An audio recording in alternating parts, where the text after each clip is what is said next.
Hey everyone, Pastor Wes here with you on Wednesday night. Hope you're having a good week, enjoying the spring-like weather. I know it's a little windy, but it's not raining and there's no snow on the ground, so that's a positive thing.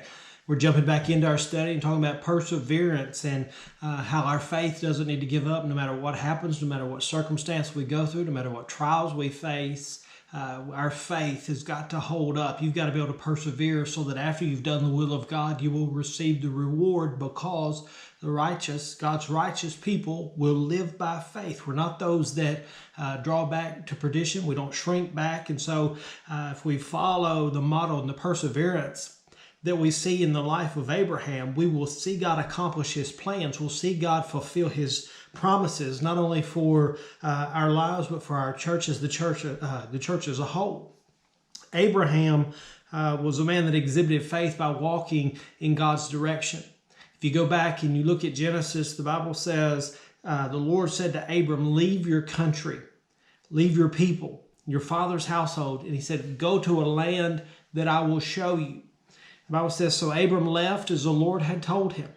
You go into Hebrews chapter 11, and we see by faith Abraham. This is what it's talking about. It's talking about Genesis chapter 12, verse 1 and verse 4 that I just talked about.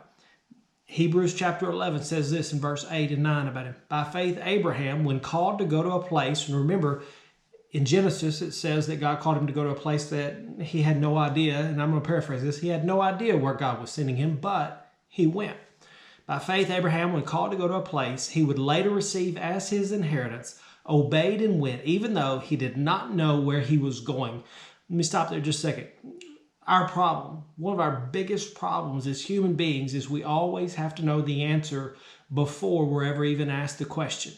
We've got to know every detail. We've got to know everything about the situation before we decide whether or not we're going to do it or we're not going to do it. And that's not faith. Faith's not involved in that when you already know everything that's going to take place. You step out in faith when you don't know what's going to happen when God is leading you. He didn't know where he was going, but by faith, he trusted God and he went. By faith, he made his home in the promised land. That's what Hebrews 8, verse 8 and 9 of chapter 11 say to us. Sometimes God will ask us to go somewhere that he wants us to be. Even though we may not have all the answers to the questions, even though we may not even have all the provision for our need.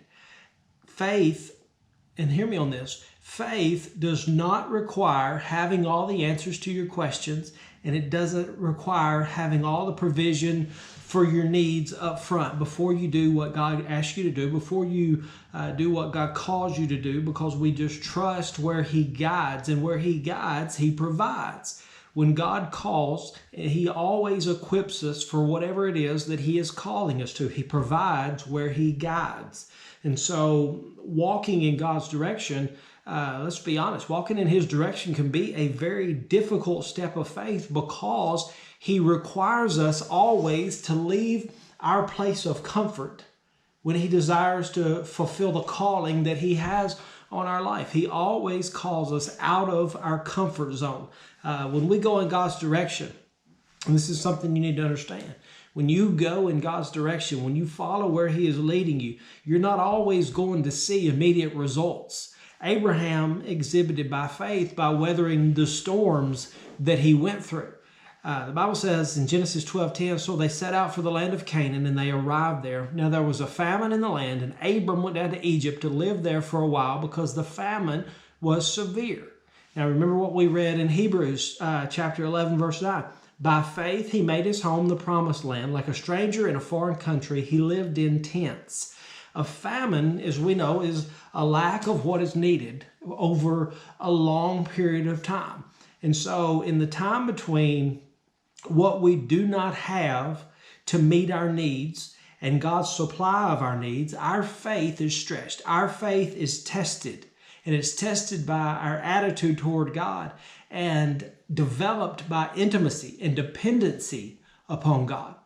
Doing what God asks us to do doesn't mean that there's not going to be a famine. Doing what God asks you to do doesn't mean that there's not going to be storms that you have to face and storms that you have to weather. A person of faith does not become discontent when those difficulties arise, when those trials come, but is content and continues to trust God. And it goes back to what I said at the very beginning. Our faith must stand no matter what.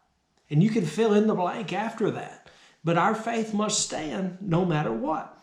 And so people who are content in difficult circumstances, as Sarah and Abraham, are people that have learned God is their source of contentment. God is the source of happiness. God is the source of our satisfaction. And you've got to have the bigger picture in mind by seeing beyond where you are to what God is doing and what God is making you to be and where He is leading you. People who live by faith don't show discontentment by complaining when things get hard, but remain faithful to God, remain trusting in God and the faithfulness of God to be able to work out all the things and meet their needs. God is always faithful. People who are discontent are people who complain rather than just trust God. And it's so much easier just to trust God, because when you trust God, you understand that God has everything under control.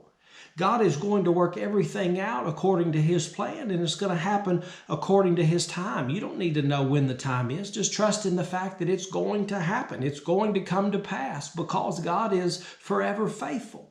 Don't be discontented. Discontented people tend to be negative, pessimistic, and they always imagine the worst possible situation. They're the type of people that have anxiety and panic and worry about everything that it never is going to happen.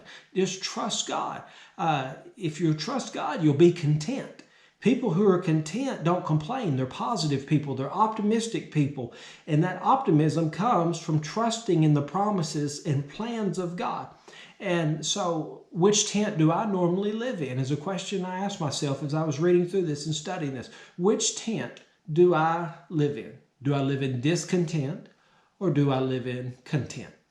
I'd like to say I live in content always, but the fact of the matter is I don't. I'm not perfect. I am human and I make mistakes. But I strive to be content in all things.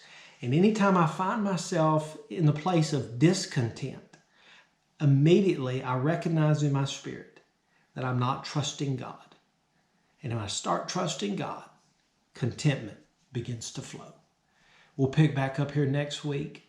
I hope you have a great rest of your week. Stay safe tomorrow. I think it's supposed to storm. I love you. God bless you. We'll see you next week.